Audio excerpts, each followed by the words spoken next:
mwene data, gerageza mu gihe cyose ubonye umwanya ushimira Imana yakuremye, wifata iminota nibura 10 yonyine ubwayo irahagije, ibinefu yaba n'itanu, ushimira Imana. Hari umuntu noneho ari kuvuga ati nzakizwa ejo. Ese uyu munsi wawe ari umunsi wawe wa nyuma, byagenda bite? Bari umunsi wawe wa nyuma, byagenda bite? Ese ikintu mujya mukibazaho? Kuki wumva yuko ubona akazi bakaguhamagara ugiye mu kazi, uwo mwanya ukirukanka ugatega ukagenda, ariko ukaba utari wa muntu ushobora kuvuga ati reka njye gukorera Imana? Erega abantu ubutumwa bwiza dutanga, izi ndirimbo z'agakiza dutanga, aya magambo y'ihumure, ni umurimo tuba turi gukora kandi tuzawuhemberwa bene data.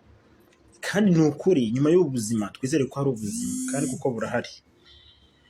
Rero ndabasabye mwese, nanabashimira abantu mwese mwanze kuva ku Mana mukaguma ku Mana, ndabashimira cyane mugume ku Mana. Nawe utarakira agakiza ukaba uri kuvuga ngo ejo nzakizwa, ejo n'ejo, ntabwo uzi nimba ejo uzagezayo. Ese uwo mwanya uvuze gutyo uramutse ugiye impanuka, atereka nk'inzoga za nyuma, ejo nzaba naziretse. Ese uwo mwanya uri kunywa inzoga wise wicwa n'izo nzoga, atereka nsambane bwa nyuma, ejo ntabwo nzabyongera, nzakira agakiza. Ese uwo mwanya uri gusambana uba ari we wa nyuma? Ese ujya ubyibaza? Kuki tubona akazi tukirukanka twubaha abakoresha bacu, twubaha Imana?